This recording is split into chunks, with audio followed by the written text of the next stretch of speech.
Welcome, welcome. How's it going, everybody? Joan Hope and Boba. everybody's Boba Joan. to and froing, Boba and Joan. Hope everybody got a nice little eyeful teaser there Yes. in that opening image just before we appeared. Yeah, I Will be, always put something at the leave the background at the start now, because when you hit record on the StreamYard, there's this little delay in real time, so I leave that so at least I know when it's actually starting. Yeah, don't worry, folks. We're not just here to drool over beautiful women today. We do actually have a topic where we're talking about our favorite managers and valets and general wrestling entrance, entourage, interviewee people, and all those great characters that are not necessarily the wrestlers, but they're accompanying characters and hangers on. Yeah, the managers. It's like everything that's in and around the ring and behind the scenes and interviews and promos and basically everybody else that's not commentators, because we did our commentators special, and sometimes people cross over from manager to commentator, valet, whatever, but we did our whole commentator special. So I better, when this goes up, I better put that in the link. I'll put that in the show description link if you want to find our managers special we did a while back, because that was about like the talkers and the voices in wrestling, whereas this is more about the people doing the kind of show and performance and the pomp and circumstance, and maybe a bit of pantomime for the crowd or some theatrics or who knows. And yes, there is going to be plenty of crossover, as you mentioned. Even in this image we see before us, we actually spoke about Paul Heyman, Bobby the Brain Heenan, and Jim Cornette already in our commentators shows. Yes. So yeah, definitely. I mean, some people have been commentator, valet, manager, and wrestler. I mean, not Cornette, but obviously Bobby Heenan, done a bit of wrestling. Yeah, there's some people who've done it all in the business, and they're super talented, and they can just be slotted into any role you place them in. Yeah.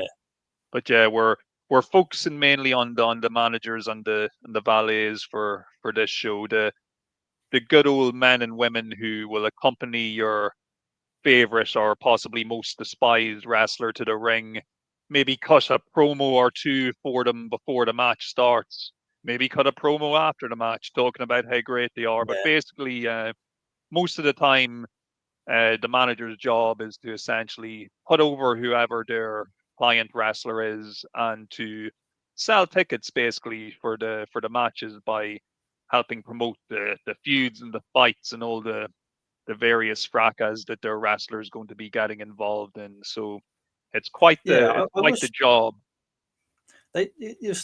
Managers aren't so big in the wrestling now. I mean, Paul Heyman's still around. He's still very much a big part of Raw and SmackDown and that. And he's moved on from when he was managing Brock Lesnar, and then it was like Roman Reigns, and then now it's like anybody and everybody on the current roster he seems to be involved with.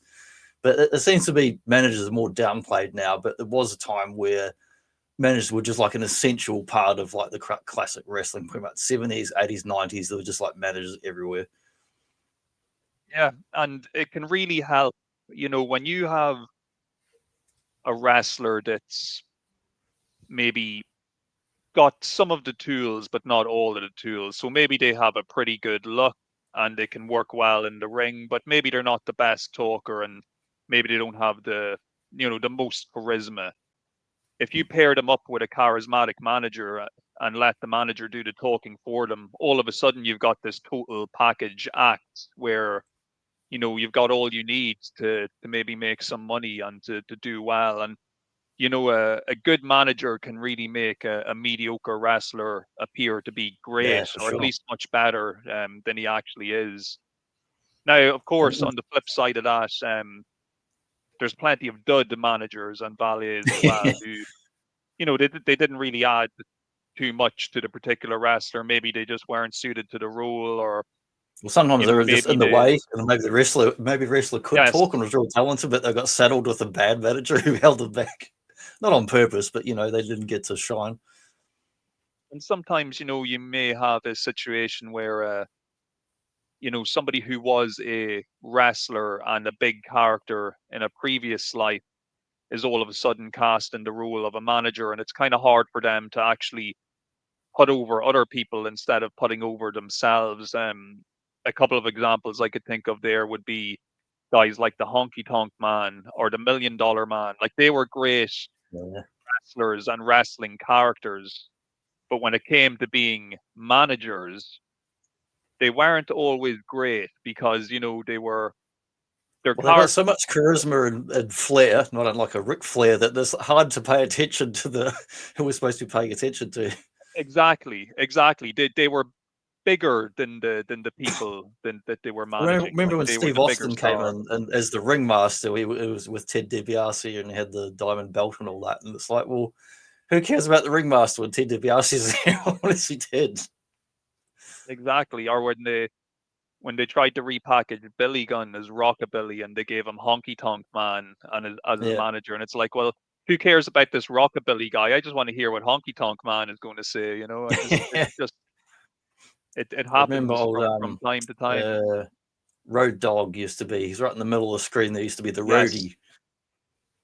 And that was an interesting dynamic between Jeff Jarrett and the roadie, because that's a situation where you have an ongoing long storyline between a manager and the wrestler he's managing, where the manager in a way comes out the other side of it as a bigger star than he was going into it, because with the roadie and Jeff Jarrett, not only was the roadie a traditional manager in the sense that he'd do all the things that wrestling managers would usually do, he was also literally, like the name suggests, he was also Jeff Jarrett's roadie. So Jeff Jarrett's supposed to be this country musician, and roadie was literally and his character was to carry his bags, essentially, to follow him around and Yeah. make sure everything was okay for him. And they do this long-term story where Jeff Jarrett, he's constantly pushing this musical hit that he's going to release, With My Baby Tonight it's called, and they play the track and it actually sounds pretty decent, and Jarrett has been praised for actually having some musical skills, but then it's He's revealed that like it was a real life actually, honky tonk man. He does like everything really, yes, like behind the scenes, him and his dad and the companies and but he's a fraudster, because it's revealed in the storyline that it was in fact actually the roadie who was the person singing the song, and Jeff Jarrett was taking all the praise. So they end up having an actual feud where Rudy, steps into the ring. So he'd go outside the realm of just being a manager and hanger on. He'd actually be a full time wrestler as well. So that was a very interesting dynamic that those two yeah. had. And They're both very talented dudes. Yeah. oh, definitely, definitely. And of course, even just looking, this kind of grid we're looking at now is a great example of the kind of spectrum of some of the best ones and then some of the not so great ones kind of chucked Yeah, in Macho there Man's girlfriend from the late as well. '90s didn't add much to Yes, it. Just his I was just girlfriend. thinking that, yeah. Gorgeous George, the blonde lady. And look, Kind of fantastic insulting to use looking an old woman. classic wrestler's name, calling her Gorgeous George as well. It's kind of insulting to actual Gorgeous George. And look, a beautiful woman, no doubt, a great looking woman, but ultimately she really was just used in the eye candy role. Yeah. She'd go out there and literally just stand there and look And good. she was like half And his age. He was like about 50 at that time. yes, and this is when Macho Man, I guess maybe he was going through a bit of a midlife crisis, because he was Yeah, pretty much. bigger Pretty than much for that ever, in the late sense 90s he era. had his arms were gigantic. He was really on the gas. He would Yeah, he was on those horse make his pills and all entrance. sorts. Oh yeah, he looked at times like he was trying to rebrand himself as some type of, like, steroid pimp. He'd come out with his leather trousers and his kind of net vest top, and he'd have like all Yeah. these buxom It's women very entertaining, though. by his side. And we love Randy, but that's an excellent contrast, though, to Randy's previous valets, who had actually been super talented, that being Miss Elizabeth and Yeah. then later on Sensational Sherry. So Macho Man as a wrestler has kind of run the gauntlet of having, good managers and dud managers, or should Yeah, we well, say his previous valets ones more were really so. part of the business, whereas Gorgeous George was like literally his actual girlfriend just come in. It's different than the Miss Elizabeth thing where they're actually, you know, married and had a longer relationship. It's like this was his girlfriend at the time, and she came in and to be the valet, which is certainly not the first time I've seen that in wrestling with, like, I don't know, DDP and stuff like that. But not to disrespect the real life person, but you know, she was just kind of eye candy. She didn't add any unique skills or talents or nothing, you know, to the performance. And for a long time, you know, especially in the mid to late 90s, the you know, the pretty woman eye candy type of role became the most prominent kind of Yeah, role. It almost makes me think of became, it like the almost superseded Sable the era. manager. Where's there Yes, we yeah. go. Yeah. And you know, look, it's not to say that there weren't beautiful women in the 80s coming out to the ring with wrestlers, but it felt like they had more of a, like you said, Some they'd been sort of part of the background. business previously, and they Yeah, kind of some knew sort of how to work background in it. either sports or modeling or whatever. But I mean, the professional background as opposed to just being there for the sake of it. And you had, you know, like when like Sable came in and became like massively popular, I just like didn't care. I'm just like, I don't want to watch this person. It's boring. Yeah, and like she's a great example of someone who literally did nothing except look great. Like she did literally Yeah. nothing. Vince McMahon You fell in love with her and said, "Okay, yeah, forget Mark Mero, you're the star." And they pushed her to the bloody moon, and he ended up actually leaving the company because of her. I mean, not, I mean, they were married in real life, of course, but he ended up wanting to support her and going, "Okay, my star's going down, hers is rising, but we're a couple." Because I just finished reading his whole book, so he did the right thing as a husband and stood by her, but then ended up the whole business where they did the Playboy stuff and did that, but they were both meant to be Christians and they were feeling bad about doing that. Um, and then they ended up suing McMahon and WWF about workplace harassment, rightly so, because she was getting harassed in the locker room by people and other bullshit.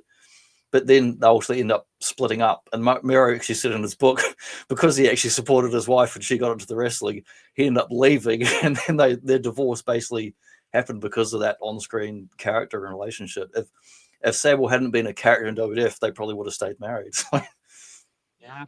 It's one of those unfortunate things. I believe, and he may even write about it in the book, but I believe from memory, he actually brought Sable with him to his initial interview with Yes, Vince when he was it going was. for that job. He was in his contract that he wanted her to be on the road with her, rather than being stuck at home, and he wanted Vince to actually pay for the airfares as part of his contract, which he got him to agree to that, as well as having the guaranteed contract. That was a big mistake on his part. You know, if he just maybe kept her out of it, if he just Yeah, maybe, he says that. He says that in retrospect, yeah, that was the problem that actually led to the downfall of both his career as a wrestler and the breakup of the relationship. rarely works out. I I can only really think of, and I like we see her here in this grid, but Kimberly Page and Diamond Dallas Page are probably a good example of it actually working out, where you're on the road with your wife and working with your wife, and then you manage to actually come out of it on the other side looking okay. Yeah. Whereas when you Even look when at he went on later and was remarried, and you watch those documentaries, even his ex-wife was like, "Yeah, DDP is such a great guy." It's like still like friendly yes, with him yeah, now. exactly. Like it's not like you know, Macho Man and Miss Elizabeth, where you know he's locking his wife in a cupboard Yeah, so other men bloody can't see her and stuff like that. it's horrible. And yeah, that's the other thing we have to remember. It's kind of easy for us to be maybe judgmental about some of these ladies who were brought into the business and maybe didn't know Well, what they were most of them are pretty doing. hardworking. I genuinely Yes, dislike Sable, the on-screen character. I'm not saying I dislike the real life person, who was again still turned up and did a job. I just didn't happen to care for the performance. The same way I can go, I don't know, who's in the latest Tom Clancy, Jack Ryan thing. I mean, did I like Alec Baldwin better or the dude from The Office better? You know, I can objectively say I like that performance better or not. That's not a reflection of the actual human being. yes, yeah. And you know, Sunny, I it's a don't tough like. business. That's another one I don't like. Well, this is the thing with Sunny. Sunny as a talent is phenomenal, I think. Like she's very good talker. She has a great look. Sunny as a person, on the other hand, in the real world, a horrible person. She has I've literally purposely not read up on unalived that people. stuff. I've just seen snippets of horror stories, and it sounds like another Buff Bagwell level of horrible story. Unless they make Dark Side of the Ring, it sounded too depressing to get into it. Well, Sunny, Tommy Sitch, as her real name is, like, she is currently serving time as we speak. She is Yeah, in I heard. jail, Yeah. for unaliving a person in a road traffic collision in which she was highly intoxicated. And it wasn't the first time she'd been involved in something like that. So it's hard to give Sunny like any praise as an actual human being, but as a talent, Sunny, I have to say, was top notch. She could really, really talk. She could talk up a storm, and you could put her in any type of talking role, not just as a manager, but you could even just send her out there with a microphone to get the crowd hyped up before a pay-per-view, use her as a backstage interviewer, whatever role you wanted to place her in, essentially, that involved talking, she could pull it off. But she was also like a phenomenal looking woman, blonde bombshell. She was, I believe, the most downloaded celebrity on the internet Yeah, in the the most year downloaded celebrity and all 1996. that. And until So she bloody definitely, Sable came along and stole her thunder, and yes, she was not happy yes, about and that. Rightly so. not happy, not happy. So it's this is a great, once again, I'm loving the kind of the whole spread of images we have across this, because there's so much example of Like, how it here you've works, got the how it two I doesn't don't work. like. Well, the one I like the most and the one I like least. Like Shuri the best, Sable, get her Yeah, out of here. like Sherry, as far as like the ladies, the three ladies on screen here, Sherry is probably tip top for the talent. She knew exactly Very how to hard working. manage somebody, and she was able to get herself over and get the wrestler she was managing over at the same time. And I think And a she lot of people transitioned really well obviously, to different wrestlers as well. really well, really well. And I think it's a real testament to just how influential and how good that she was, because she went from being like an active wrestler for a decent amount of time to then being Yeah, a manager. And she's not just managing clubs, she's managing like Macho Man, she's managing Ted DiBiase. Ric And as I Flair. said, I think, yeah, oh look, Harlem Heat and WCW, but even when she's managing Shawn Michaels, like, she's the entire reason that the Shawn Michaels gimmick even works. Like, she's like Yeah, everything, the whole reason that the Shawn Michaels sexy boy toy gimmick even exists is because of Sherry. She does the best version of the Shawn Michaels theme music that she sings herself. She's also a pretty talented singer, and she made Shawn Michaels a single star, because when Shawn Michaels first broke away from Marty Jannetty and broke off from the Rockers, you know, Sherry was the bigger star than he was. She was the one who made him a star. And if it wasn't for her being part of that package, I don't know if Shawn Michaels would have climbed the ladder as quickly as he did in yeah, terms of it's true. becoming a top single star. And another thing about Sherry, which is totally different to, say, somebody like Sable, who really knew nothing about the business or how a match was put She together and how literally wrestling actually worked. knew nothing. Like in the Mark Murrow book, the first uh, when she went from being just like model valet to actually like doing like a wrestling match at the insistence of Vince McMahon, even though Murrow's like, no, you shouldn't do that. It's all fucking dangerous. You could get crippled. You never no experience. Um, she was in with Luna Vachon, and to Luna Vachon's credit, she took care of her and made her look good, but basically carried her through the whole match.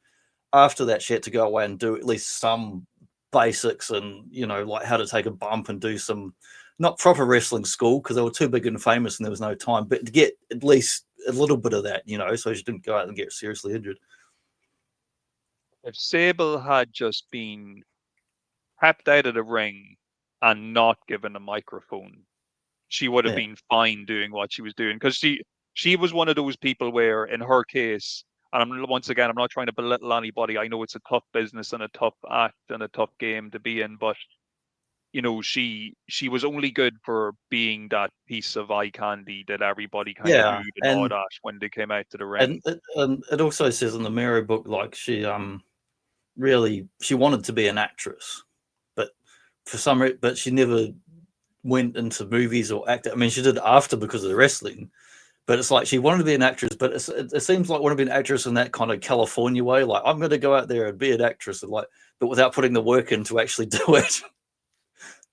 Well, look, I think anybody who's just heard Sable talk can understand why she wouldn't be able to make it as an actress. Like her Well, her she's not voice even getting is some like something B else. science fiction B movies or something, you know. Yeah, her voice is pretty. I don't know. If anybody's unfamiliar with Sable's verbal skills, maybe just look up any interview with her and see what you think. Maybe I'm going too hard on her here, but we have a Well, trio of it's kind men of what here. was wrong with wrestling that era is like pushing people who are not part of the business, so haven't done. I'm not talking about earning your way or any of that shit. I don't care how someone gets in there, get any fucking leg in the door. But you've got to work to actually physically take care of yourself and learn some basic skills. So you don't injure yourself and other people, which she didn't sort of do. So it put her at risk, and her husband Mike Mirror was really worried about her getting like seriously injured. But luckily, she had people working with her who were very capable. Yes, she was protected and she was carried, you know, by the right people, and was in a pretty good position until she decided to, you know, as you mentioned, you know, there was a lot of turmoil between the Maros and Vince McMahon, and also, you know, just real Yeah, life they did the things that business would with the eventually. Playboy. It sold the most Playboy issues ever. They did another one later on, a second one, and but then they ended up suing the company over the sexual harassment stuff, which is fair enough. It wasn't just that, but like bullying in the locker room, which is fair enough and terrible and shouldn't happen, but sadly was company wide, that there was nobody that wasn't happening to at some level. So you could say rightly or wrongly it was part of the business. So I certainly don't excuse any workplace bullshit. People should stand up and have unions and should fucking sue assholes for doing horrible stuff in the workplace. Yeah, it's even though, yeah, like I can go, oh well, look, it was a different time and this and that, but you are right, like, you know, you shouldn't be, you know, being made It's sort miserable, of and, biting the hand you that know, feeds you, you know. It's like, oh, you're making us all yeah. this money. Oh, guess what? I'm suing you as well. We do have, though, on this image an interesting trio of lads here. We got Shane McMahon, we've got Colonel Lee Parker, I believe, is it, and Yeah. Slick. Very different managers, but all played a valuable role as managers in their own right. Shane McMahon was he managed actually quite a few heels. Yeah. You know, going like he got kind of bounced from wrestler to wrestler a lot, but he was pretty versatile at kind of just picking up and, you know, getting involved with somebody. Now I'll talk about a bit of a controversial one. Chris Mm-hmm. Benoit, while he was briefly managed by Shane McMahon in the year 2000, that was actually a real high point in Benoit's kind of foray into the WWF at the time. He'd only been in the company less than a year, and Yeah, the they first put him couple of with years, yeah, Shane he's one of the McMahon. guys who actually managed to shine on that clusterfuck after they bought Yes, out WCW. but Shane McMahon, he kind of did a, obviously, because Benoit, notoriously awful talker, just had not a shred of Yeah, charisma, no. just could not cut a He promo doesn't. to He save doesn't his life. need to be a talker because he's such a good fucking grappler, or was a good grappler, of course, did and such. But he was such a good grappler, but he has that look of just a guy. I mean, he's a lot smaller, but like a Brock Lesnar, like someone who can legit wrestle and fight. He's got no neck. He's just tough as hell, and he's got this mean face. And he doesn't. I mean, they don't call him the Wolverine for nothing. Um, he doesn't really need to talk. He needs someone else to do the talking or do that sort of thing.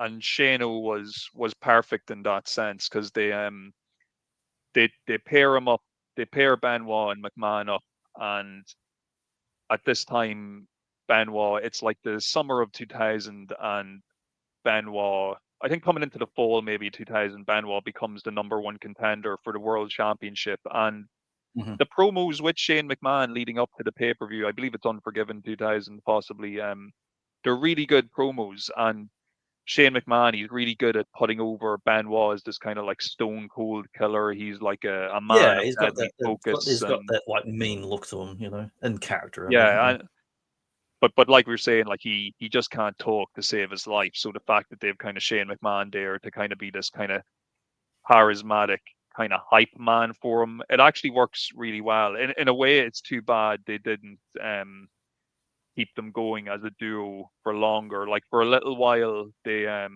think they got a couple of pay-per-views out there. There's like a singles match for the world title against The Rock that headlines one pay-per-view, and then I think there's maybe a fatal four-way to pay-per-view afterwards where he's also managing Benoit. But I think after that they kind of just let it kind of drift apart and they moved them both on to other things. But Shane McMahon, he was pretty versatile though in that respect, as he wasn't busy trying to they be a could just stunt kind of man. move them up with guys. And that was the thing. I think with Shane, it was a case of, you know, as The Rock would say, know your role. Maybe if he just stuck within the. Well, it's hard to know. I know a lot of people really get into his wrestling matches and the whole stunt. I enjoy his aspect. matches, but I'd rather see him be a manager and not kill himself, Mick Foley style, with the crazy shit that he did to impress his dad. So I have two Shane McMahon matches that I really like. The first match is the one he has with X-PAC at WrestleMania 15, which is actually his first proper wrestling match. And then the my other favorite one is that really violent street fight that he has with Kurt Angle at King of the Ring. Oh god, that's 2001. terrible. I've watched the clips. I've watched that match a few times, and I've watched the documentaries about Kurt Angle. They always show the glass that's supposed to break, but they put the wrong type of fucking glass in there. It wasn't sugar glass; it was real glass. And if anybody's interested, and if you're not aware of the match that we're talking about, and any non-wrestling fans that happen to be listening to the show and who would definitely gets concussed the first time he gets thrown against the window and it doesn't break. He's concussed from that point onwards. The match is on YouTube on the WWE Vault channel. Yeah. It's there for free. Whether you're a wrestling fan or not, give it a watch if you want to see some pretty spectacular stunts and some gruesome carnage as well. It's like watching a car wreck. Kurt Angle's neck was broken before he went into that match as well. One of the many times he's bloody broken it 4 or 5 times. Yeah, he was not in good shape already going in, Kurt Angle, and he was even worse shape coming out. You know, someone though who you won't see getting thrown through glass or coming off the top rope through a table is the good old Colonel here, who had a good old run of managing himself from, you know, the stud stable in WCW. He was even what was his name in WWF? Tennessee Lee, is that what they called him when he was in the WWF? And he was managing Jeff Jarrett when Jarrett returned to the company, and they were actually a pretty good duo together. Like he was perfectly suited to managing someone who thought they were like a country western you know, star. He just has that perfect look. He's like if you stuck a beard on him, it would literally be the KFC Colonel. That was like his gimmick. And I love the way we have him and Sherry here on the same page, because they actually did a great storyline in WCW where him and Sherry were like rival managers for different tag teams, but they end up kind of falling in love and getting married in Vegas in the Chapel of Love. And it was one of those rare occasions where you actually see like a manager and manager storyline that kind of takes precedent over what's going on with the actual wrestlers. Yeah, and it was a very kind of, and like I'm usually one for kind of frowning on that type of goofy stuff, but both of them were so good in the role. And look, if I was Buddy Lee Parker, I'd be mad for a bit of sensational Sherry. I'd love to marry her in Las Vegas, especially back in like '95 or whatever year that was. It's sad though, actually thinking that Sherry has actually been passed away since 2007, I think. Like it's a really she passed away very young. You know, considering, you know, that like obviously Sable is still alive. She's married to Brock Lesnar. Sonny's still alive. That was weird. That was weird. That'll come up in the Mark Miro book where he mentions there was a part where he was at home with their kid, who was about 8 or 10 at that point, and she was back out on the road for the second time back with the WWE, and he actually dialed up her voicemail. He left a message on her voicemail, and he said something that was like a bit rough, and he said, "Oh, I don't really want to leave it like that. I'm going to dial it up and delete it," because they both had each other's voicemail codes on these phones back then. And he dialed it up when he went to delete his message, and then listened to this other message from some male voice that he didn't recognize, and which was Brock Lesnar. But he knew it was someone that had been intimate with her from the tone of the message. Burmark, finding out the hard way. Yeah. I think So what are you reading about the Slick here? Slickster. Good old Reverend Slick, yeah. Probably one of the most underrated managers of the golden era, I would say. Definitely the best dressed. He's definitely got the pimp vibes going on. But you know, he manages one of my favorites, the man with the best name in wrestling, Akeem the African Dream. He was a pivotal part in the Akeem character. Yeah, love the dancing, love the wacky. I still do the Akeem dance privately in my house from time to time when nobody was looking. But the Slickster, one thing that always stood out about him compared to a lot of the other managers was that he was often as tall, if not taller, than a lot of the wrestlers that he managed. He was a big dude, Slick. He was an imposing figure in his own right, quite a lanky, gangly man when he did come out to the ring. But he was great on the mic, just real fast talking, kind of jive talking type of character, real smart mouth. And I actually really like that whole combo of, you know, Slick managing Akeem and the Big Boss Man in the Twin Towers. It was just it sounds so wacky on paper, and even when you look at it visually, you've got this kind of black pimp looking dude managing a guy who thinks he's African, even though he's actually a white Southern guy, and also a guy who's supposed to be an ex-prison guard coming out in his full uniform. It's just the most crazy combination. The guy who's like a white Southern guy, but I think he's actually like from Canada, but he always dressed and looks like a Southern guy, but then he's doing a gimmick where he's meant to be African and he's pale. It's nonsense. Yeah, and it's so crazy, and like it sounds so goofy, but when you kind of see them all coming out together, and they're coming out to that jive soul bro music, and Boss Man is just marching real serious, but Akeem's there doing the dance, and Slickster's just coming out, and it's just like, it just puts a smile on your face. It's just so ridiculous, and it works. And Slick's one of those guys. Once the kind of golden era was over, and he kind of went away from the WWF, he really essentially disappeared, it feels like, from the business for a long time, until he would make these kind of sporadic cameo appearances. Like I think he was either like the preacher or the priest, I believe, who oversaw the wedding between somebody in 2002. I think they brought him back. Like he just come back here and there in these like random appearances, but he never was brought back full time as like a manager, which I always thought was kind of odd. Maybe he found, you know, life outside of the business or something. He probably just thought, like, I don't really need this anymore. But you know, the way guys like Heenan and him and all these guys like that kind of continued on for ages, where Slick bowed out relatively early compared to a lot of other guys from the era. But he definitely had a real memorable run there in the WWF. Yeah, he sure did. Yeah, it's one of those unfortunate things in wrestling where some people get to transition into different roles and some people don't. I mean, I'm not thinking of the Slickster, but some people end up just like stuck and they try to get onto something else and it doesn't work and they have to go back to what they're doing before. And you know, there's not always a second and third life for some people in the wrestling entertainment, but then other people manage to stay the course and have a really long career and do all kinds of multiple cool roles. Some more guys here. We got old Freddie Blassie and DDP when he was doing the old Diamond Dallas. Good God, Page gimmick before he went on to be you know, wrestler himself. Freddie Blassie, he almost feels like the de facto default manager. I think like, it feels like when you think of like the quintessential the ambassador of managers. I think of like Freddie Blasco. Yeah, listen up, you pencil neck geeks. Yeah, A great I want to insult, get a his great book put actually, down. but I know it's a bit out of print, but they sometimes turn up on eBay. But that is actually the name of his book, is like "Listen Up, You Pencil Neck Geek."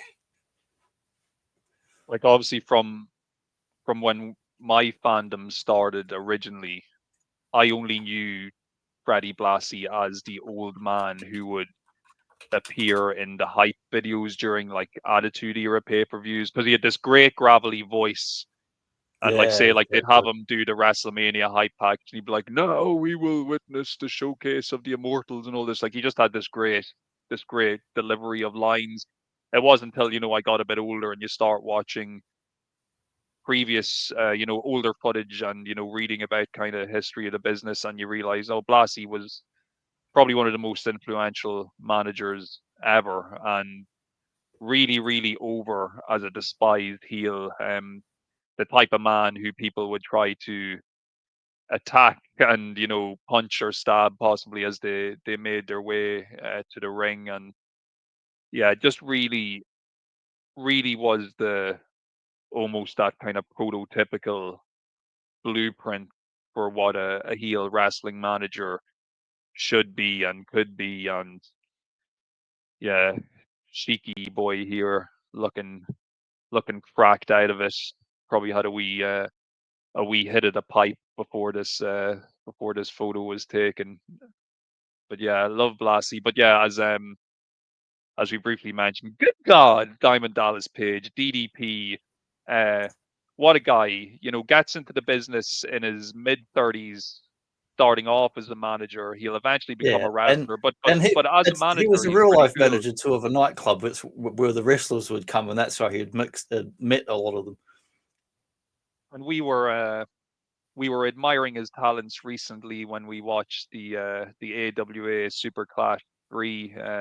We reviewed that, and of course he was out there. He was actually participating in one of the matches. He was actually out there a few times because he's managing a few different people on the card. But yeah, DDP, what a guy! Great talker, real gift Yeah, of the great gab. talker. He's I love another that guy. story he tells in the documentaries in his podcast when who did he talk? I think he talked to Dusty Rhodes, and he got on the phone through a connection of a connection, and he did this like spot on like promo, like a Dusty Rhodes style one down the phone to actual Dusty Rhodes. And then and Dusty Rhodes was like, "Who is this kid? Like, what's going on here?" It's like, and Dusty was like really impressed with his just his like talking ability and that. Yeah, he's so charismatic, and Yeah, he's kind of it's a little bit like I spoke about with Slick earlier. He was quite tall. You could almost say he sometimes towered above some of the acts that he managed, but he was good in his role. He was one of those guys who seemed to pick things up really quick, because yeah, when we would and have been he watching faked him, his way into the business with that. He did like a promo VHS cassette where he hired some models to be like his entourage valet people with him being this manager, and sent that in. And they thought he already was an established guy in the business. They bought into it. They're like, "Okay, you're going to come over here and do some work." yeah, and look, he had the talent though to pull it off. Um, and if that's what it takes to get your foot in the door. And don't forget, remember when we reviewed WrestleMania 6 and he was the guy driving the Yeah, honky yeah, tonk I love man's that. Cadillac, to the ring. So he'd been in and around the business even Yeah, before he like the officially kind fringes. of even became a manager. But he's so colorful and charismatic. Even looking at these kind of glamour shots of him here, these were obviously for 8x10s for WCW. He kind of bounces off the screen with his kind of colorful and outlandish appearance. He just Yeah, catches I'm, your I'm eye. still after action figure DDP when he's in his kind of mid 90s, when he's doing his solo run in wrestling. He's got that kind of Nirvana-ish outfit with the jeans and that and the thing, and but he's still got his locks before he shaved them off at the end of the decade. You got to have him with the locks, the luscious locks. Of course, like I mentioned, he was in his mid 30s when he broke in, and I think most people probably at the time were probably thinking, well, this guy, okay, he's a manager and he's whatever age he is, he'll probably just stay being a manager. Like that will be the peak for him. But he would in fact go on to become a full-time active wrestler, and Yeah. not just a And full-time people active laughed at him. wrestler, His but a own very friends good and wrestler. other wrestlers laughed at him for like thinking you're bad for even trying to do this at this age. No, the guy is like as cliched as it sounds, he is a real inspirational type of guy. Like he's Yeah. I've got his book too. I haven't read it yet, but it's like I think it's like Art of Positively Living or something like that. he's definitely a positive dude, positively paged, but of course, as a manager, he was just a despicable cheater and braggadocious, annoying guy. And yeah, it was funny when we were reviewing that AWA show because he was, with Medusa, but when she lost the match, when he was doing the interview, he's like, I didn't even know that bimbo, And of course, Medusa DDP, herself, another good example of a female very manager talented, who, and there's Mrs. Kimberly, very talented, of Mrs. course, and Kimberly, Missy Hyatt now. And do we have? Missy I've got a Hyatt. Medusa picture here somewhere. If we go back, I'm sure she's in there. I can't see where the Somewhere. Medusa picture is. Oh, there we go. Up the Yeah, top there here, she Medusa is. Kelly. Next to Lou Albano. And once again, like sensational Shari Medusa, she was a wrestler for a good chunk of her career, wrestler, and for animator, most and of her wrestler career. again. But she definitely had a good knack for being a valet and a manager, especially as part of various heel stables in WCW. I believe she was attached to the Dangerous Alliance, that brilliant Paul Heyman led stable of heels. She I was will say, actually, part of Sherry that. and Medusa are like my equal favorites. Yeah, they're very. It would be very hard for me to pick one over the other. I would give Sherry the edge as a manager, and I would give Medusa the edge as a wrestler. Oh, That's for how I sure. would Yes, even things out. 100%.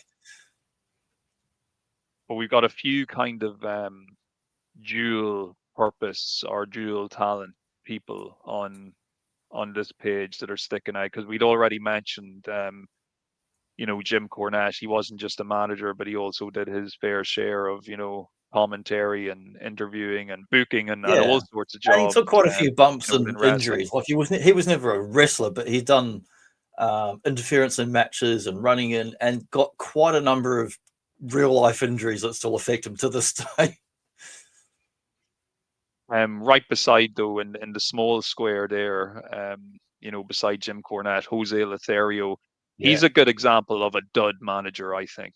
I think he added nothing to the Shawn Michaels package. If anything, I'd almost say he dragged Shawn Michaels down a peg or two with his no charisma, no point to anything he really did. He only ever really walked to the ring, and then he would point to the entrance for Shawn Michaels to make his entrance. Like, that's the only role he ever really played, apart from the odd time maybe a heel like Vader might beat him up just for Shawn Michaels to get angry and have a reason to fight with them. But he literally, as far as managers go, like, I never remember the guy cutting a memorable promo. I never remember doing any type of memorable angle or a spot in the match or anything where I thought like, oh wow, Jose, looking forward to seeing Jose or hearing what Jose has to say.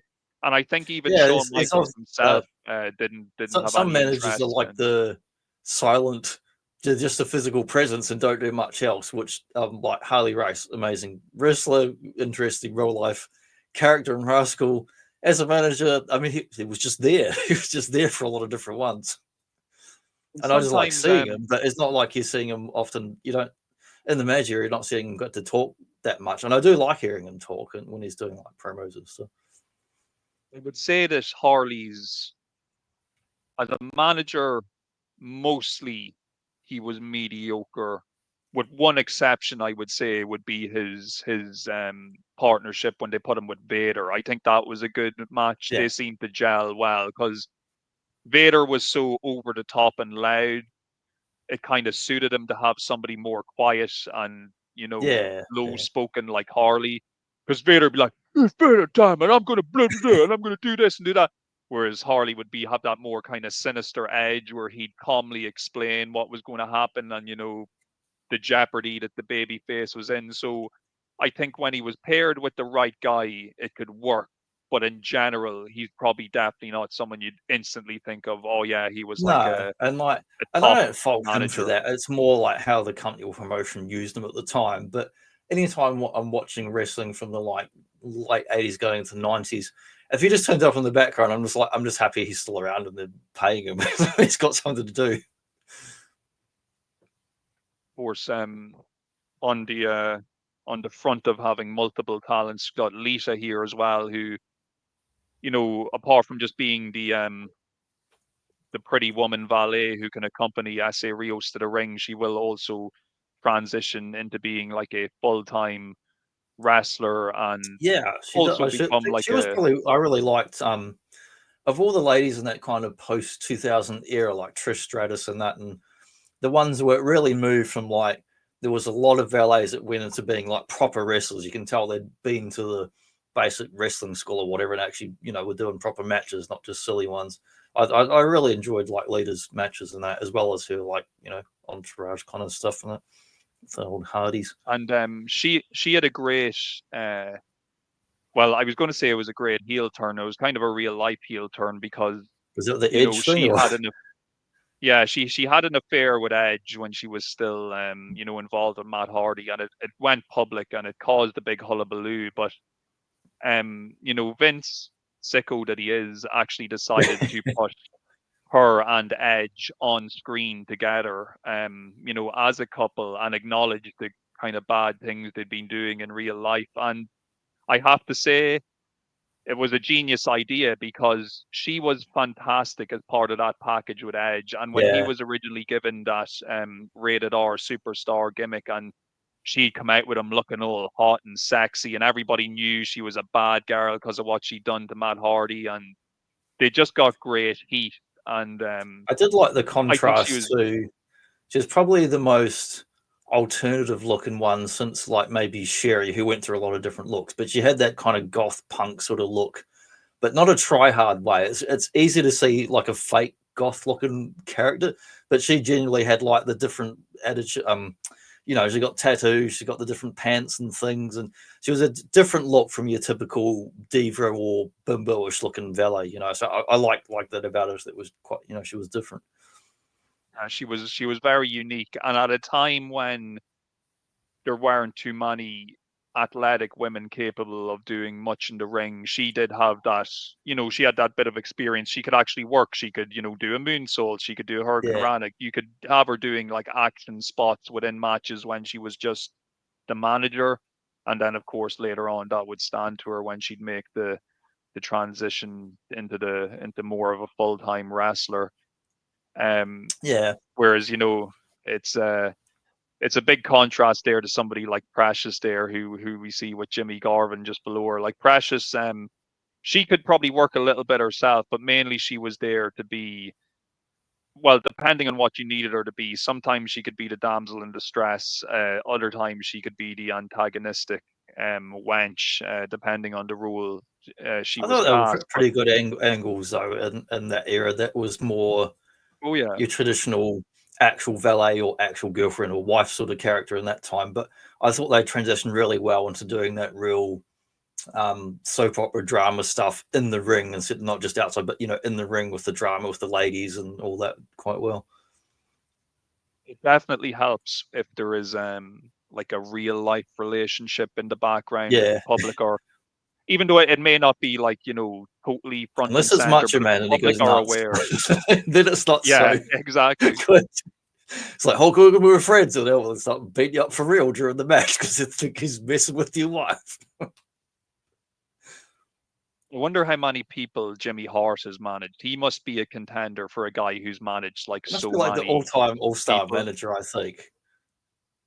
Yeah, it's like he's managed entire stables full of people as well. Like in Yeah, WCW now we've and got the and whole then like and then all Dungeon the of Doom music stuff as thing. well behind the scenes. It's like, He's another guy who's like he's nearly almost too good just to be in wrestling, which is why he was involved in the music business as well, because he was that talented that he could do other things outside of just, be great in wrestling. But as a manager, if he was a heel, he was definitely the type of guy you wanted to strangle. Like, he's coming out there with the Heart Foundation with that fucking megaphone, and he's just driving everybody crazy. Of I course, feel we've like often spoken. similar to like Sorry, you go ahead. Jerry Lawler, like obviously he dresses up in all these fancy outfits and stuff, but when you see him out of the outfits in real life in documentaries, he's just him. It's just how he is. He just is. Yeah. He's not he's eccentric. He's a very particular sort of person and character, very authentic sort of, in the interviews and that, and from that kind of like, the kind of Memphis and the Elvis stuff and the music. And I always love when people really commit to the gimmick and really commit to what they're doing, and it's we've spoken about it before when we've reviewed our wrestling shows. There's nothing more enjoyable than seeing Jimmy Hart come out to the ring with a new ring jacket for every different yeah, wrestler that he's managing. He'll have a new so many airbrush great design, ones. or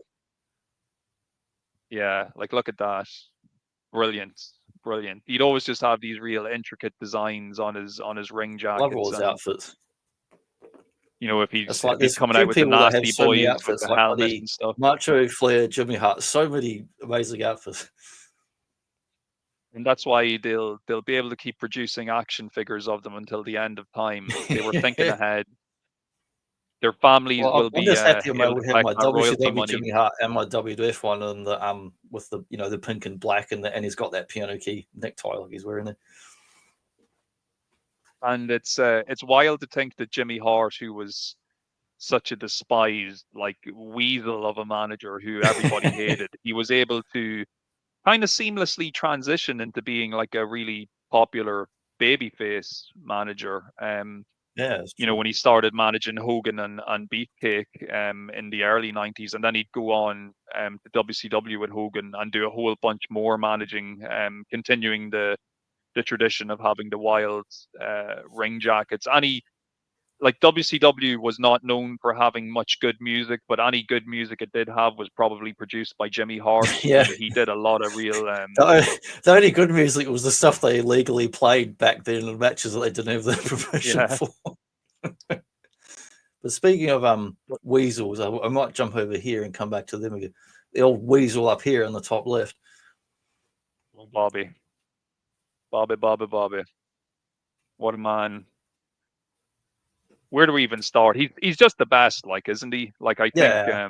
Well, my three personal favorites are definitely like Bobby Heenan, Jimmy, and Cornette. Like, they're my like all time ones. I mean, there's lots of other ones I like, but when I think of managers, like the three I think of. But I love also, you've got like, we've had Lisa, who like started off doing valet and went into proper wrestling, and then you got guys like Heenan, who started off doing like proper wrestling for a bit and then gone into managing other stuff and commentating.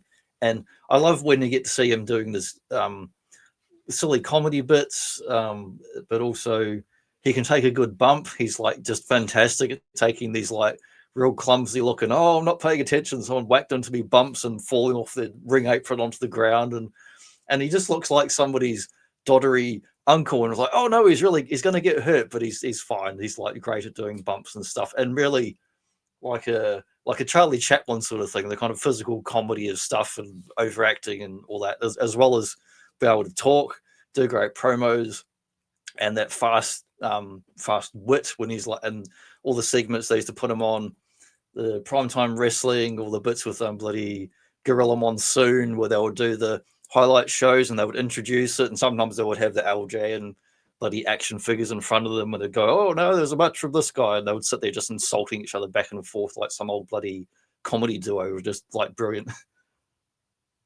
So good. He could really do it all. And as a manager, he had like a ridiculously good run managing Nick Bockwinkel. In the AWA, they were a really over as despised heels. Obviously you got Bockwinkel, who's a real kind of eloquent talker, but then you've got like Motormouth Bobby Heenan, who's just firing off insults, left and right, and just hitting people with the sick burns, especially when it comes to like burning the fans and just like, verbally berating people. He was nearly unmatched, you know, on the mic. He He just was couldn't the touch him, best, like man. those verbal barbs and jousts and that. Like him and Lawler come to mind for just being like that real quick wit and saying the insults and stuff. And So good, so good. And you know, yeah, so he has that great run with Bockwinkel, but of course, when there's the big kind of AWA talent purge where a lot of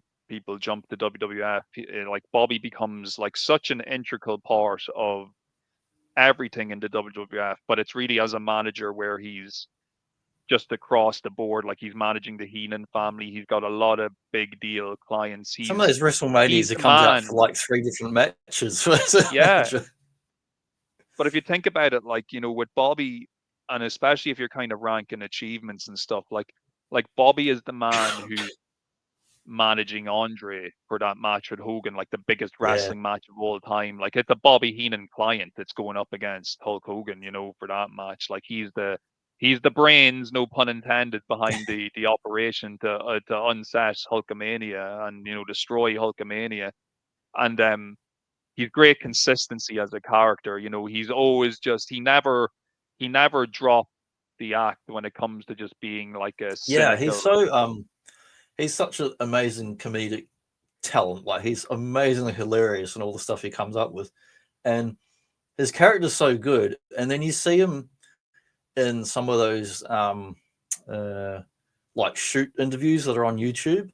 And oh my god, he's like real, almost like Jim Cornette, like just like real matter of fact, and like this is bullshit and this is why, and this is why this doesn't work, and this is why this works. He's just like it's like a mechanic just talking about like this goes here and that goes there, and just like real serious, like complete opposite to his character and all that, and seeing him talk about the business and talk about all the things and the changes and this and that and what's going on, and really just kind of blunt in his opinions about stuff. And it's a little bit sad that when he did make the move to WCW, we only ever got to see him used as a commentator. We never got to see him Yeah, take another I love him as spin commentator, at but it's being a a shame they manager. didn't use him as a more manager role. Yeah.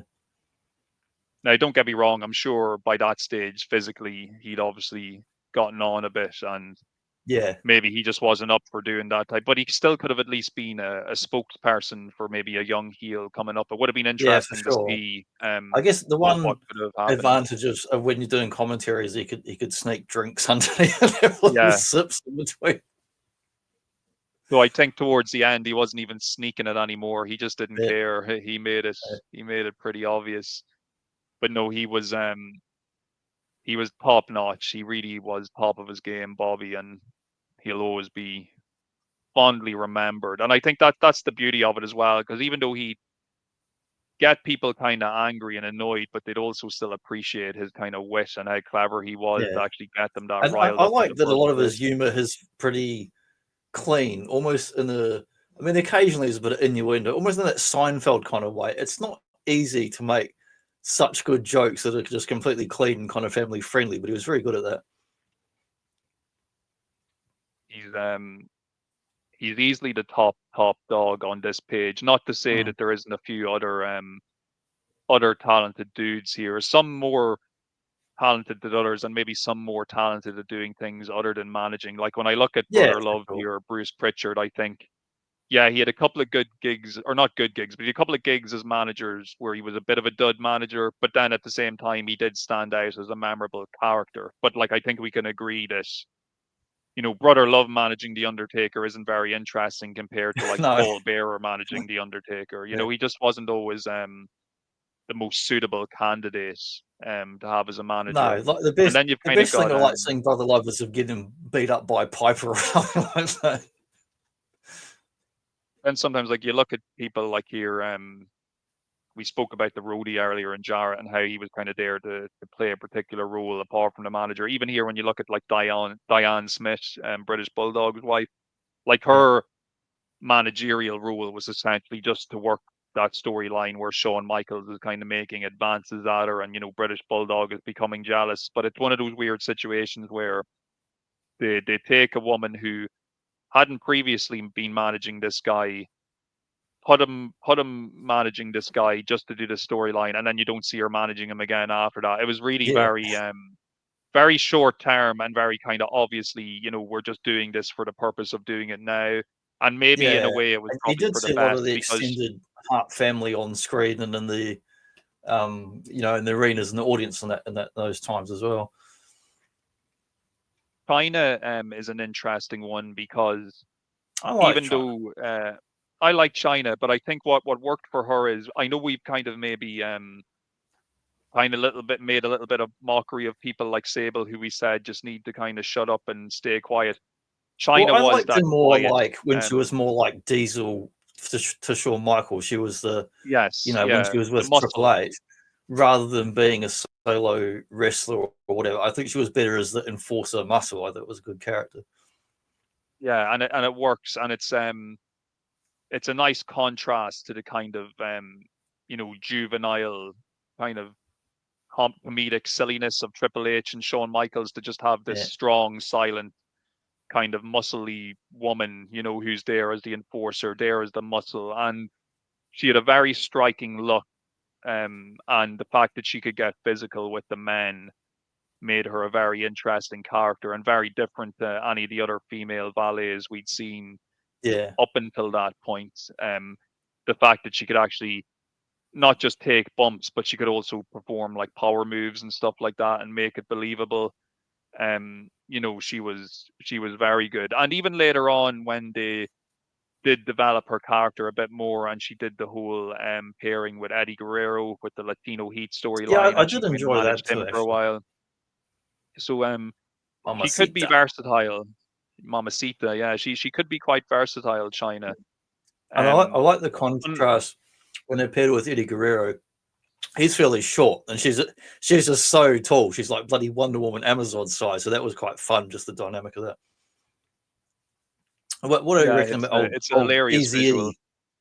When his WCW went out of business, of course, he used to do the old like the WCW report with Eric Bischoff and all that, and before it got Yes, to Nitro and the Monday Night Wars, and then years later, of course, we had Flair and old Bish come in and do all the kind of feuds with McMahon and all that, and be like managers or part owners or whatever. And yeah, I think for Bish's managerial stuff, his best work is definitely as the NWO you know, spokesperson slash kind of backer, because he's at ringside or accompanying you know, Hulk Hogan for a lot of big matches. He's also a really effective heat magnet.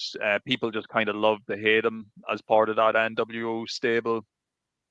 In terms of actually getting physical and doing spots, he was never the greatest when it came to that stuff. And like no, oftentimes when you know, say for example, like Hulk Hogan might be, you know, trying to cheat in a match, and it would be Bischoff's job as the ringside manager to distract the referee. He'd always do it in a very convoluted and awkward way that made it kind of think that, you know, this does not come naturally to you, which it probably didn't, because he wasn't really a proper worker in that sense. But like no, as a charisma man, as he a was a hype bit of man, a chameleon though. All the different roles he did. And oh definitely. And you know, like many people, you know, he had the gift of the gab, like many people who were talking about. He could talk his way into and out of any yeah, situation he like showed he might not desire. know the best about the business back then, but I mean, years later, after the fact, doing his podcast and that, he's a very knowledgeable person now to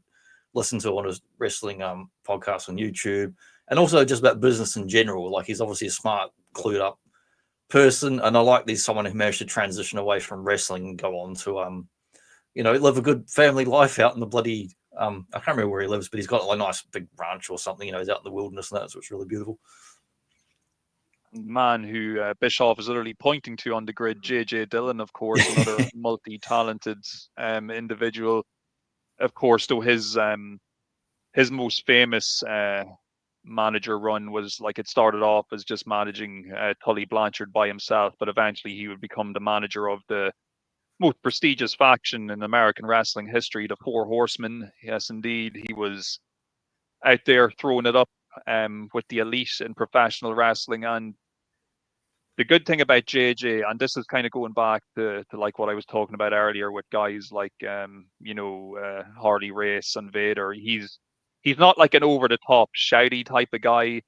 He No, is kind of low key, but he speaks in a serious and sinister way that makes you kind of pay attention to what he's saying. he's definitely a real kayfabe sort of manager where like he comes across like a serious real person, not as a character.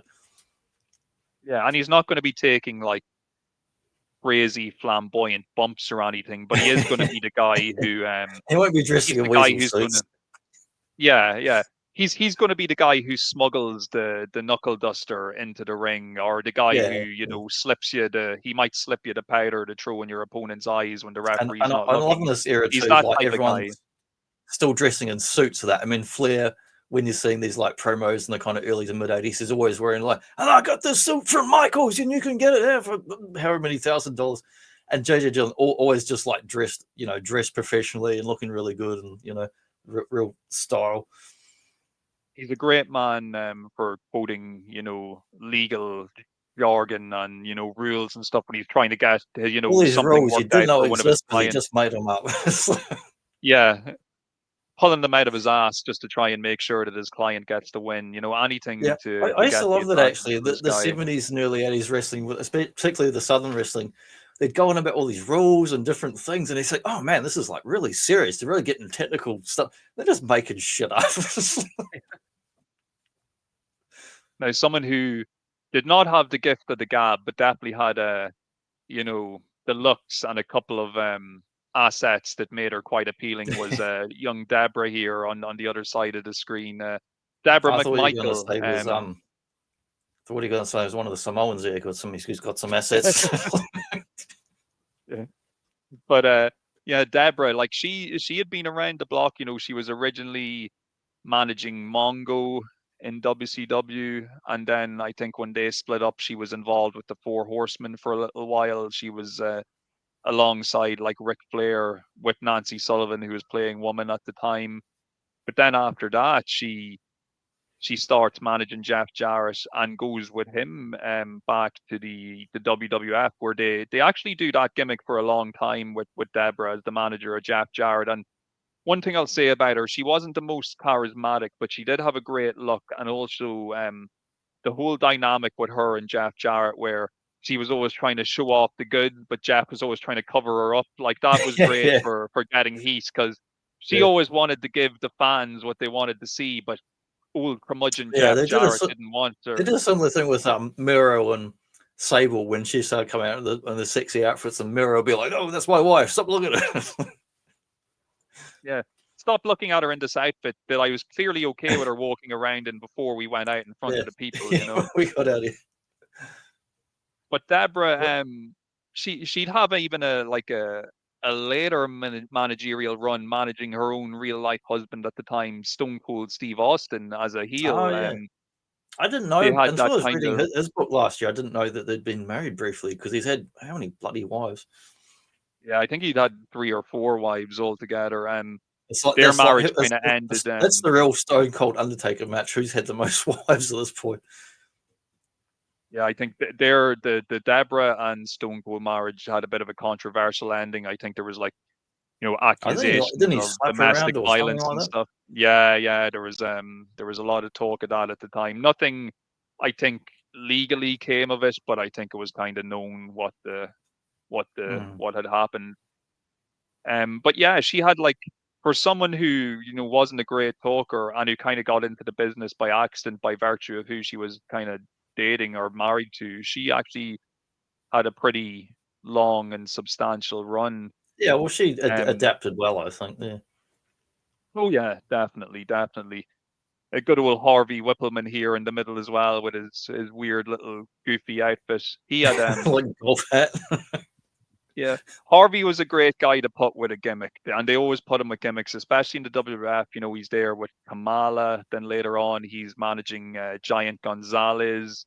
They put him with Adam Bomb. They would always put him with these kind of over the top, ridiculous gimmicks. And one thing I'll say about Harvey Whippleman, the reason I think he works really well as a manager is he's very short, he's very scrawny, and Yes. he's a very high pitched, annoying voice. So instantly he's It's the like a type of guy nerd. that makes You you, don't want to yeah, like he's him as soon very as you see him. nerdy and annoying. Yeah, he just gets under your skin, and anybody who's capable of getting under your skin on that level is going to have a good shot at being a good manager.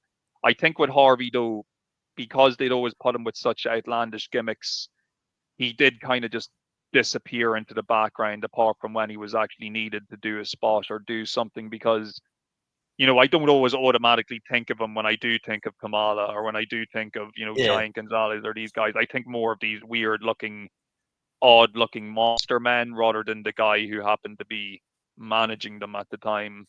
You're more interested at looking at the freak show than looking at the guy who's handling and managing the freak show. I feel like I'm on the Jim Cornette podcast here because there's guys cutting grass outside my house, so I have Yeah, to well, I guess it's apologize another to our listeners. facets of Jim Cornette. He was also that nerdish kind of character that the audience is going to like hate as soon as they see him, because he's meant to be like an entitled, what's the storyline? He's like from like a rich mama's boy or whatever. He's from a real rich family, and he's a rich mama's boy who's essentially, he's never worked a day in his life. He's just this prissy, posh, Which is hilarious because he's arsehole one of the who, most hardworking guys ever. yeah. Oh no, it's he's great, and he's so believable as well, and he really just like he fucking committed to that something serious. Like he was a slimy dirtbag, when it came to doing what had to be done for his team to win. Like when he was managing the Midnights, there was no depths he wouldn't sink to make sure that the Midnights didn't come away with the win. And if that meant, slapping women or hitting people in the back with a tennis racket or low blowing people when the ref wasn't looking or doing all sorts of dastardly things, it did not matter. He would do it all. And the fans hated him for it. He was often jabbed at and struck and had things thrown at him, and while the fans got kind of whipped up into a frenzy because he just generated so much heat that they just wanted to unalive him right there and then in the arena. Yeah, not in a genuine way, like in that southern kind of way where people get like stabbed and slashing tires of cars and all that. Yeah. Like he's coming out of shows with his tires slashed or the windows of the car broken in or any number of horrible things that people try to do to him. But Jim When I hear Cornette, those stories, I think, are those same fans doing that at the football and basketball matches? They're just all deranged. you wonder. It's like wrestling's Must fake. be a Did we go to bunch the of real sports? Are we destroying them and murdering the basketball players on TV? a bunch of drunken hillbillies who just Yeah. can't separate right from wrong or fact from fiction, causing hullabaloo. But Cornette, he's so versatile, and apart from the great run he had with the NWA and all the other territories where he managed in, he had a fantastic run both managing Yokozuna in the WWF and also later on Vader. Camp Cornette as a stable in general was just great.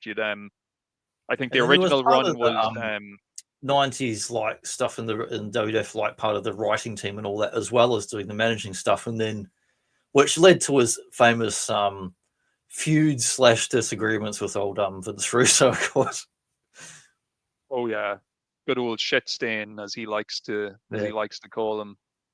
But he was so damn talented as a manager, and of course, as you mentioned, another guy, multi-talented. He just transitioned into a number of different positions throughout his career and was pretty much great at all of them. But as a manager, he was something truly special, and he was a great spokesperson for Yokozuna in the WWF, especially because at the time, Yoko was being managed by Mr. Fuji, and Fuji, he was very kind of two-dimensional when it came to cutting promos. It was basically like, America bad and nobody can beat Yokozuna. Japan number one. It was good that Japan number one. So it was good to add Jim Cornette to the mix and have somebody who can actually talk and flesh out a character and explain the stipulation of an upcoming match or explain the gravitas. I could be wrong, but didn't he, similar to Paul Heyman, kind of came to the business sideways? He did the ringside photography and all that in the early years. That's right. They've they have a very kind of mirrored career, Jim Cornette and Paul Heyman, when it comes to what they Yeah. do. It's like they both get into the business as photographers, and then they both transition from being ringside photographers to being managers. And then from there, they both transition to positions of power backstage in various wrestling promotions, but they're always on the opposite sides, it feels like, for a Yeah. long time. They're, apart from a brief period of time where we actually have the pleasure of seeing Jim Cornette and Paul Heyman go up against each other in WCW. Like, there is a short period of time where we get to see that happen. But other than that, they've largely been on opposite teams, depending on where they've been working at different times. But their careers have definitely mirrored each other, and it would be tough for me to if Bobby the Brain Heenan sits at the very top of my list, it's very tough for me to choose number two between Jim Cornette and Paul Heyman. Yeah, I kind of put an equal number It's a two, very really. tough It's one. like, but I yeah, as soon as suppose, you like, mentioned this fella here, we'll go along here a bit there. yeah, because like he's still in the business, and that's the thing about him. Yes. And he's still You might playing have the seen role. him And in like some old films, like looks like Alfred Hitchcock these days, or the big, or I think he was in one of the recent Bond films. He might have been Plenty O' Pies. I think that was who he was. yeah, no stranger to the buffet is our. But yeah, he's gone from Jim Paul. Belushi to the Alfred Hitchcock look, and he's been around a long time. He had all the ECW stuff, of course, and but I think he's far better as a manager and on-screen character than as any kind of businessman in real life. He's much better at being a talent than like not paying his debts and not paying his wrestlers in ECW. Yeah, as a booker and as an on-screen guy, great. As a businessman, not good at all. Just robbing I Peter feel to like pay let someone else Paul. do that stuff and let him be like he's one of the few who stayed around, and he's kind of like another Freddie Blassie or elder statesman in wrestling now. He's been around so long, everyone knows who he is, and he gets to just go and manage whoever and whatever now in the current wrestling. Which I mean, good for him because he's got a good gig. Yeah, and it's and he's I great think at it. with him, and I will say this, he has benefited from the longevity of what he's been doing, in the sense that it's gotten to the point now where, because managers were on the decline for so many years, and they almost became an endangered species of talent. Yeah, What makes Heyman stand out is the fact that he's probably one of the last remaining true managers in a landscape where not too many still exist, and it kind of then adds to the prestige of having him being associated with a particular talent or group of talent. It actually means something, because there's not too yeah. many other big He had that managers good to run go with about. Brock Lesnar, and then he had he got a gap, and then the last few years he's just all over everything. He's Raw and SmackDown, Yeah, like just, he's everywhere. he's involved. He'd been involved with Lesnar, CM Punk, the Yeah, Bloodline, Roman Reigns but in any specifically, of the though he was biggest also angles of the dealing. year, he's like pretty much been involved in for the the males, isn't Of course, he was the man who managed Brock Lesnar into beating the Undertaker and crushing the it? Yeah, legendary WrestleMania undefeated streak, which was a massive deal at the time. Yeah, big, controversial decision there. yeah, I and don't think it was the right decision. I remember at Stone Cold he was going to get beaten by Brock Lesnar or some house show when he was super popular, and he's like, that's when he famously no showed and didn't turn up. It's like, no. Yeah, I would think. I suppose Heyman and Brock probably is the best pairing of the WWE people he's managed, just because of the sheer Yeah. kind of. Well, like some people might say Roman Reigns. Like, if you're judging purely on making a lot of money, it has to be between those two guys, because they were both on top for a long time. They were both holding the top belt for a long time. So you can only assume Mm. that Paul Heyman was making the most money of his career managing either of those two guys. Because of where they're positioned on the card. But like you said, he's become an institution, and they inducted him into the Hall of Fame, even though he's still active, which kind of shows how much they value him as an actual talent to kind of give him that type of public And appreciation. he's still great today if you watch him week to week on Raw or whatever. He's still great at like working the audience. Just him coming out, and he's like, even before he pauses and says anything, you see the audience is getting worked up. He's now almost at the point where from now on he can only really manage somebody who's already a big star. Yeah. Because Yeah, if you try to put him with somebody who's like an unproven commodity or a new kid on the block, they're just going to be totally overshadowed by Paul Heyman, because he now himself has become such a force of recognition and prestige himself. It would be hard for him not to overshadow any talent that you'd place with him. But he's phenomenal. Yeah, for sure. He's phenomenal talent, and really I don't want to say he's the last of a dying breed, because there are still people in and about the business that can still, like MVP is a good example of a modern manager who still does well. He's currently managing Bobby Lashley and Shelton Benjamin in AEW. He was previously managing them in WWE before they left. But there's just not that many super talented managers, or even Valets in general either, because we are currently in the era more where to actual proper women's wrestling, so there's not so much Valets anymore. And it's maybe a bit of a tough situation if you're a woman talent at the moment, because maybe if you do just want to be a valet, that could be frowned upon these days, because people might say, well, look, why aren't you trying to be like a proper full-time wrestler? But I don't think we should be too quick to dismiss valets and the role that they play. Like, there's still something about, I don't know, a big muscly dude walking out with a sexy woman can still work to get people to look. That's the way I look at it. You can, sex still sells, and image is important. Or a wrestler who can't talk coming out with someone who can talk. Yeah, and even just for the contrast, crazy old macho man coming out with the very quiet, soft-spoken Elizabeth makes for a contrast. It just works, in a lot of cases, and it's, you just have to get that match right, and that's what it's all about. It's like chemistry as well, and it's like when we spoke about, Ted DiBiase and Steve Austin. They're both very talented individuals, but the chemistry just wasn't really there for them to click and to work. And there's probably been other examples of that, and like, it won't always be raw charisma that gets you over. Like, I'm looking here at woman, or Nancy Sullivan, Nancy Benoit, may she rest in peace, but she never really spoke.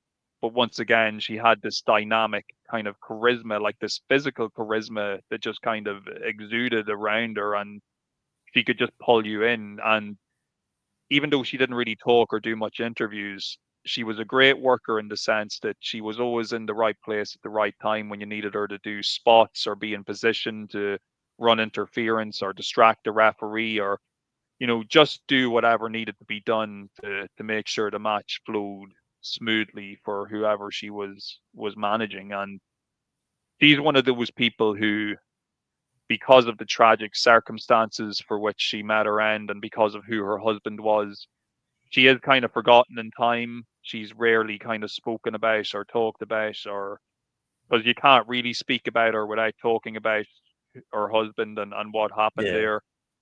But she had quite the career. She started out in Florida, managing Kevin Sullivan as part of his satanic stable of freaks. We would have reviewed some of that stuff when we were looking at the Prince of Darkness, Kevin Sullivan, and Purple Haze, Mark Lewin, and these type of guys on the old STARRCADE shows. But she was part of that scene, managing Sullivan. She went with him to WCW, and she managed a lot of people in WCW, notably Ric Flair for a while. But of course, she was famously paired with Chris Benoit. They ended up falling in love in real life. They had an affair, and she ended up leaving Kevin Sullivan for Chris Benoit, and later marrying him. And it's sad on a number of levels. It's sad, obviously, because of what happened to her and how her life ended. But it's also kind of sad because she bowed out of the business pretty early as well, even though she was very young and talented. Pretty much as soon as her and Benoit became married, and he went to WWF, she just backed off from the business. She never really saw her on screen ever again, apart from the odd time she would appear. Maybe, I think when Chris Benoit wins the world title at WrestleMania 20, she appears in the ring to get in to celebrate with him. That footage is cut from any broadcast now that you watch of the show, obviously for the reasons that we've kind of discussed. And if anybody doesn't know what the hell we're talking about when it comes to Chris Benoit and Nancy, Google it, because we're not going to be able to go into it here. It's going to be probably a whole show someday by itself, because it was a crazy time in wrestling. But it's a story for another time. Other characters, what do you reckon about the old dead man's manager? Yeah, Paul Bearer, man, what a guy, and he's a good example of a gimmick manager, where like he is a gimmick himself. He's not just managing a gimmick; he's kind of part of what makes the gimmick work. And like kind of, and it's funny, you find out so many years later there actually was a mortician. It's like, what? That's part of how he got the job. Yeah, some people often think maybe Paul Bearer should have been called The Undertaker, and The Undertaker should have been called Paul Bearer. Maybe it made more sense. But like I said earlier, Brother Love, Bruce Pritchard, did not really work as a manager for The Undertaker. No. They tried Ted DiBiase, I believe, as well for a little bit. That didn't really work. But Paul Bearer, Percy Pringle is his name in real life. He was just custom made to play that character and to be I the like that Undertaker. his real life name sounds more like a gimmick name than his ring name does. Yeah. And it's just he really committed to the role, always done up in the makeup, always doing that voice, and he was there for all those kind of pivotal Undertaker moments. You're a murderer, Undertaker! You killed your parents! And they were doing a lot of those video segments too, like out completely away from the wrestling ring, like the home video type segments where they'd be in an actual cemetery or build a set and everything and do all the kind of horror movie tropes of the fog and the lighting. It was, a bit of production value. Yeah, he had the funeral parlor kind of talking segment that they do weekly on Superstars, and he was kind of pivotal. Anytime they needed a big storyline revelation or moment for the Undertaker, Paul Bearer was always kind of pivotal in introducing it. And he is the man who introduced the character of Kane, ended up becoming another massive part of the company. And he was managed by Paul Bearer for a significant amount of time as well. So he kind of had a role in helping both the Undertaker and Kane establish their supernatural and weird characters. And of course, it's one of their best, longest running stories, I think, like good ones. And in kayfabe, of course, Paul Bearer is actually Kane's father, I believe. Even though Undertaker and Kane are half brothers, and Paul Bearer is Kane's father. So yeah, it's a tangled web they weave. And for a while, Bearer he kind of left the company in 1999. Because he was just getting tired. He had injuries. He was overweight. And when Undertaker was wrestling between 2000 and 2004, he was mainly the biker, the American badass. So Paul Bearer just wasn't on screen because he wasn't playing that character anymore. But in 2004, they decided to resurrect the dead man. I know that sentence makes no sense unless you're a wrestling fan, but they decided to do it. And as a result, they ended up bringing back Paul Bearer to manage the Undertaker again. And it was nice that he got to have a kind of final run in the 2000s, briefly managing the man he'd helped make famous, and he got another nice little run out of it. It ended in spectacular fashion when the Undertaker actually killed him off on screen. He in the storyline, Paul Bearer was kidnapped by the Dudley Boys and held hostage. They said they were going to bury him in concrete unless the Undertaker could beat them in a 2-on-1 handicap match. And The Undertaker did beat them, but he ended up burying Paul Bearer in the concrete himself because he said he was too much of a liability. So that's how they got rid of him in storyline. He was all chained up, and the Undertaker just pulled the lever, and concrete flooded the chamber.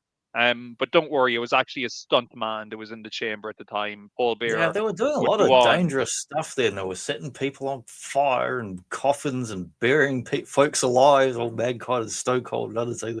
There was a lot of dangerous stuff then. There was a lot of real stunt stuff and not just wrestling. Of course, we've Luna here as well. She had quite the physical presence as a valet slash manager.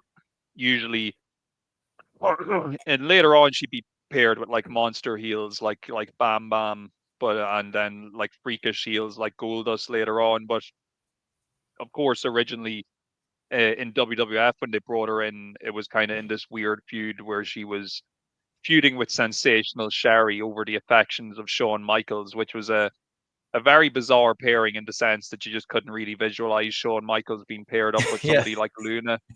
not really. It was an interesting way to debut her, but she's another person that's no longer with us who passed away quite young. There's Yeah. unfortunately quite a few of the lady valets that we've spoken about today have passed away.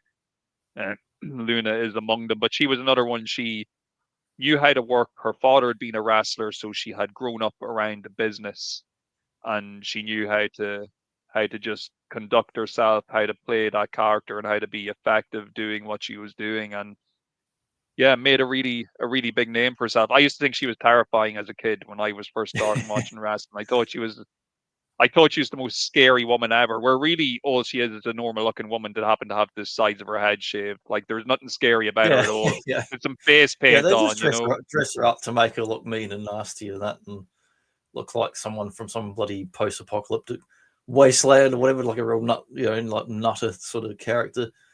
Also, what do we reckon about old Missy Hyatt? Oh, Missy Hyatt, yeah. I think with She did a Missy, lot of different things. She did valet stuff. She did a lot did of different things. presentation, WCW Saturday Night. She'd be talking to the audience. She did a lot of different roles. She is fantastic looking woman, first of all, and I She can seems definitely like understand. before Sable, she seems like someone who generally could do these different roles. She could Yes, talk on the microphone. She could do be like an actress, model, hybrid, wrestling persona character thing. she's a sassy Southern belle, is Missy Yeah, Hyatt. That's how I describe her. She's apart from the fact she looks great, she is quite charismatic. She is very Southern, but I think that kind of adds to her charm. yeah, There's just a real kind of likable aspect to her personality. And like I really like we reviewed the remember we reviewed Beach Blast 92, and there's the yeah, bikini showdown between her yeah. and It was Medusa. a lot. Medusa.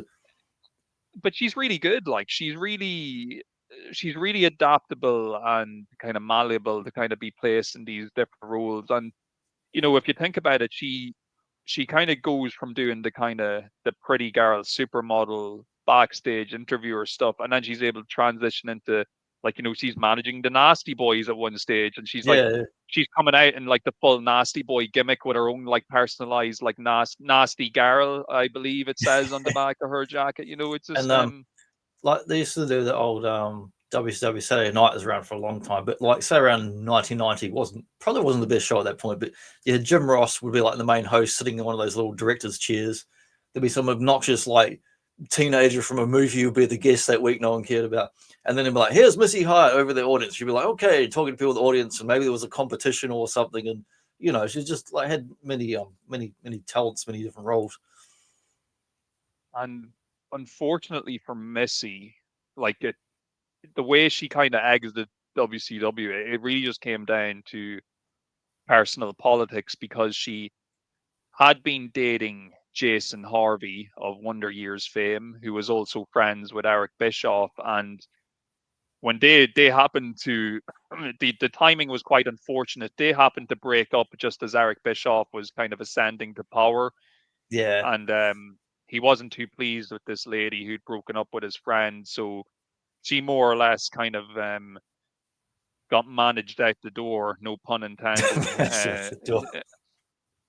But you know, with Missy, maybe there's something I don't really know much about her in the personal life. I know, like, she might have been a bit eccentric, maybe in real life, and might have been fond of the old extracurricular activities with substances and stuff. But Yeah, I well, was and always it's kind probably of like 80% of people in business were at that point. it's strange that she never had a run in WWF. I just thought it was odd that they Yeah, never yeah. tried to pick her up. Or I went on to wonder did some other Vince thing, you know?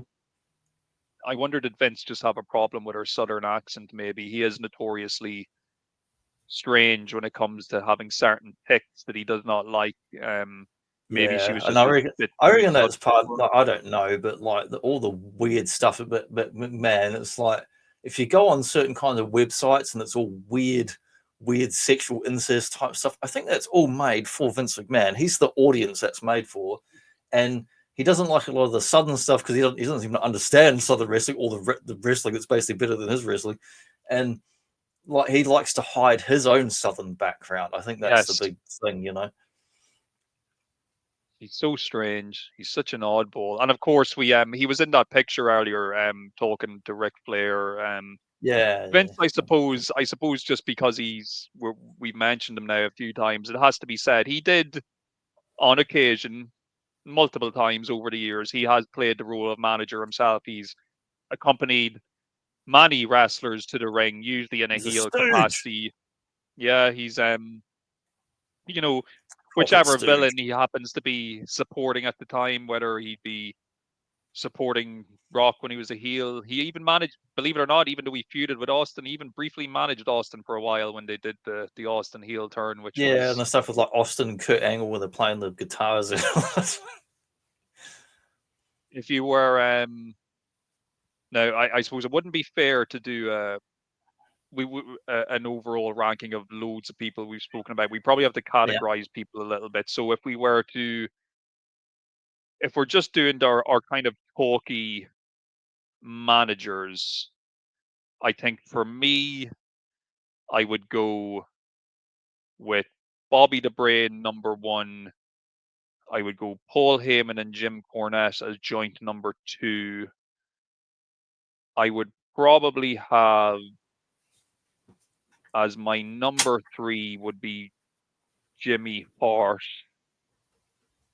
As a number four, it would probably then be Paul Bearer. I know that's technically five, but Heyman and Cornette are yeah, sharing the number two spot. But that would be like my managers, and yeah, I know you kind of like the same guys, but maybe in a slightly different order. yeah. Or like Bobby, Jimmy, Cornette, like they're probably my top three guys. Like, and them guys, like everyone else, kind of after them. There's plenty of other ones I like, but then it's kind of like what role do I like them in best? Like, you know, they like them better as manager or better as wrestler or better as like other characters. Like, yeah, I do quite like Paul Heyman. Really, like, I do like his because he's done different roles again, like, and you know, he's the bloody ECW and all that stuff, and all those famous stories about him not paying his bills and talking up the team and the group and everyone and getting everyone going, like, you know, so like, oh well, get some money next week and we'll pay you next week. Let's keep going and put on a show. But he's definitely a great talker, very good talker, very good entertainer. So yeah, and he's probably up there for me, but probably because he's transitioned also into the modern era in the way not many people have been able to do, because either business changed or they changed or people bloody overdosed or whatever. What about the ladies we've looked at today? Ladies, You yeah, well, mentioned it's yeah, it's Medusa. I like Medusa, yeah, Medusa and Sherry. Like they're definitely my favorite ones. There, definitely those two above any other ones I immediately think of. There's other ones I do like, but those are the two that kind of stand out. Again, they were through, yeah, 80s and 90s, different roles, different characters, different companies, you know, and kind of transition there. But, you know, post year 2000, things are like so dramatically different, I particularly for know the it's one of ladies those and all things. that. A little bit like when we did our commentary one, we've cited you know, pretty well known examples of good and bad, but it's like everything else, because it's wrestling and because it's been around for so long. There's so many managers and valets that we would never even think about mentioning or talking about, or Yeah. even sometimes can be remembered, because sometimes, you know, like my favorite dude, X-PAC, of course, he had Corey as his manager, blonde woman, very good Yeah. looking. I don't like Didn't Tori. have Someone I didn't don't like. did, yeah, no, didn't have the best charisma, but you know, she, once again, she was one of those ones, they put her in a position because they were using her as a storyline piece to feud X-PAC with Kane. And you know, there's so many examples of valets and managers that just, you know, they came and went. They might have been there for maybe 3 months, 6 months, Yeah. and then poof, gone. And you know, I know we kind of we saw her picture there. Trish Stratus, obviously, she started out, she was a fitness model, but then she went and became Yeah, well, a I think manager. like Lita, I think she transitioned really well into being a good worker, learning how to actually wrestle and that, and then going on to actually do good matches and stuff, and beyond just being like a kind of model person.